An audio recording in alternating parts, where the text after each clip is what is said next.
ఈ ఎల్స్ ఉంది కదా, ఇది లాస్ట్ లైన్ అన్నట్టు. ఈ ఎల్స్ అనేది ఇఫ్కి ఎల్స్కి మధ్యలో ఉండాలి. మధ్యలో ఎలిఫ్ అనేది రాద్దాం. ఎలిఫ్ గ్రేడ్ బి అనేది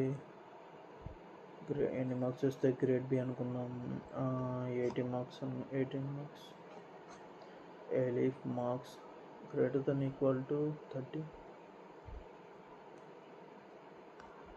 print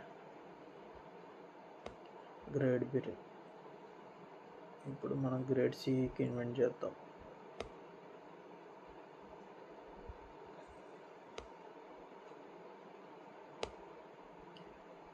marks greater than equals to 70 అనుకుందాం.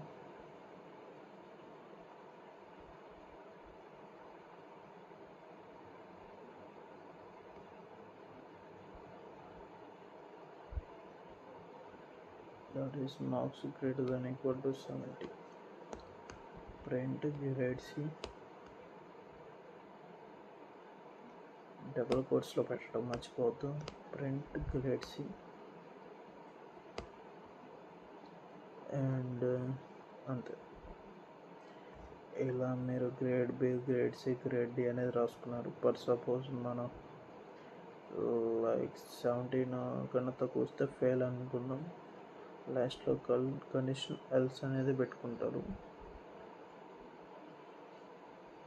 Else print fail. ఓకే, ఇప్పుడు ఓకేనా. మనం 17 అని పెట్టుకున్నాం అంటే గ్రేడ్ సి రావాలి. ఇక్కడ గ్రేడ్స్ కింద వచ్చేసింది 81 అనుకోండి. గ్రేడ్ బి వస్తుంది 96 అయితే. గ్రేడ్ ఏ అయితే ప్రింట్ అవుతుంది. అదే ఫెయిల్ అనుకోండి, ఫెయిల్ అనేది వస్తుంది. ఓకేనా. అండ్ నెక్స్ట్ వచ్చేసి ఇఫ్ అయిపోయింది, ఎలిఫ్ కూడా అయిపోయింది. నెక్స్ట్ వచ్చేసి నెస్టెడ్ ఇఫ్ కండిషన్ అనమాట. నెస్టెడ్ ఇఫ్ అంటే ఏం లేదు, ఒక ఇఫ్ లోపల ఇంకో ఇఫ్ బ్లాక్ని పెట్టడమే నెస్టెడ్ ఇఫ్ అనేది. ఫర్ సపోజ్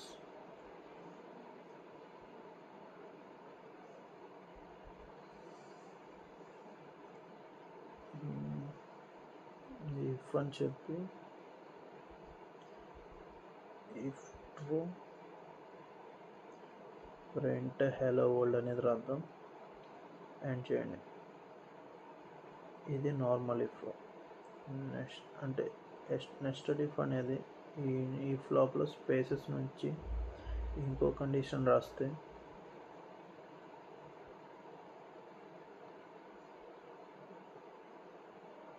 ఇప్పుడైతే నెస్టెడ్ ఇఫ్ అన్నమాట.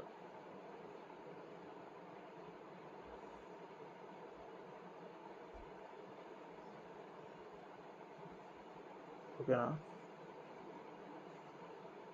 ఇప్పుడు ఇది నెస్టెడ్ ఇఫ్గా మారింది. దీన్ని మనకి ఏమైనా ఎగ్జాంపుల్స్ కూడా చెప్పుకుందాం.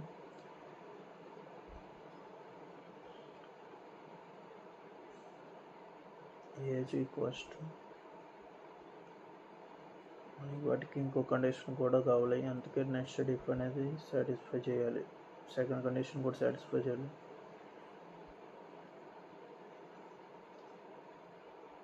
ఏజ్ ఈక్వల్స్ టు 18 అని తీసుకుందాం.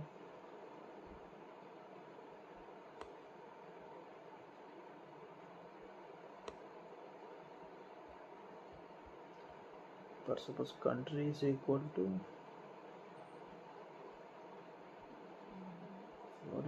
ఇండియా ఈక్వల్స్ టు ట్రూ అని పెట్టుకున్నాం.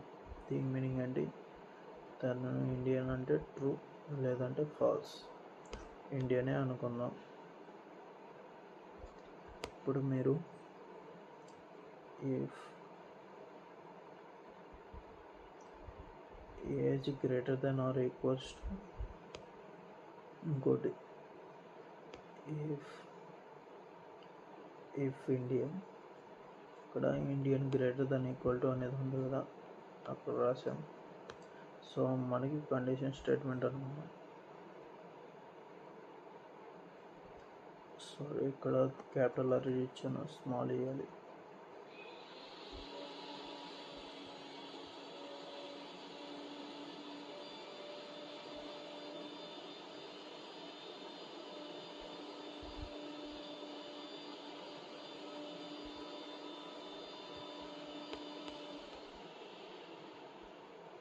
ఇప్పుడు ఒకవేళ ఏజ్ అనేది గ్రేటర్ దెన్ 18 అయ్యి తర్వాత ఇండియన్ కాదేమో. ఫర్ సపోజ్ మీరు ఇక్కడ ఏం చేస్తారు, 2 ఇఫ్లో నుంచి బయటకు వచ్చేద్దాం. ఎలా రావాలి, ఎఫ్ వరకు స్పేస్ ఇచ్చి బయటికి రావాలి. అండ్ స్పేస్ ఇస్తే ఇప్పుడు చూడండి మీకు ఏజ్ అనేది గ్రేటర్ దెన్ వచ్చింది, కానీ తను ఇండియన్ కాదనమాట. ఇప్పుడు ఏం చేయాలి, ఈ ఈఫ్లో నుంచి బయటికి రాకుండా, ఈ ఈఫ్లో నుంచి బయటికి రాకుండా ఈ లోపలే ఉంటూ ఈ ఈఫ్లో నుంచి బయటకు వచ్చి, అంటే ఇక్కడికి వచ్చి మీరు ఎల్స్ ఇక్కడ ప్రింట్ చేయండి. తను ఇండియన్ కాకపోతే print not eligible to vote అని ప్రింట్ చేయండి. అండ్ ఫర్ సపోజ్ తను ఫస్ట్ టెస్టే ఫెయిల్ అయ్యాడు అంటే ఏజ్ అనేది 18 కాదు. ఏజ్ అనేది 18 కాకపోతే దాంతో అసలు ఈ బ్లాక్లోకి ఎంటర్ అవ్వను. ఈ బ్లాక్ ఉంది కదా, సో ఈ బ్లాక్లోకి ఎంటర్ అవ్వకుండా ఇక్కడ వచ్చేసి ఫుల్ స్టేట్మెంట్ అనేది రాద్దాం. Else print age is less than 18 అని రాద్దాం, or age is not eligible అని రాద్దాం.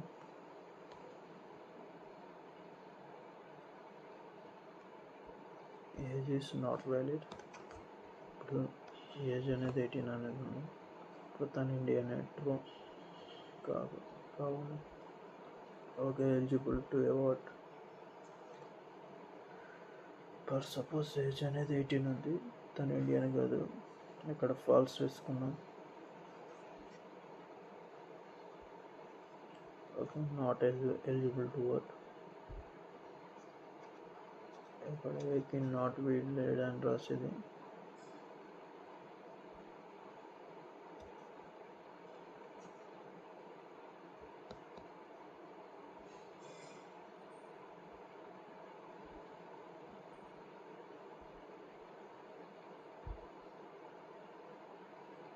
కానీ ఇప్పుడు కూడా మనకి నాట్ ఎలిజిబుల్ అనే వస్తుంది. అండ్ దీన్నే మీరు ఇంకో విధంగా రాసుకోవచ్చు. ఇదంతా తీసేసి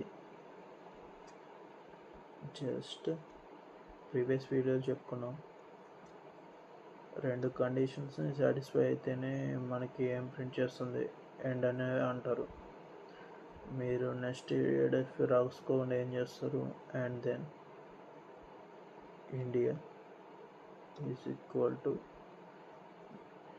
అంటే మీకు ఇక్కడ ఏజ్ అనేది 18 అవ్వాలి, అప్పుడే కండిషన్ ట్రూ అవ్వాలి. ఈ మొత్తం కండిషన్స్ వచ్చేసి మనకి ట్రూ అవ్వాలి.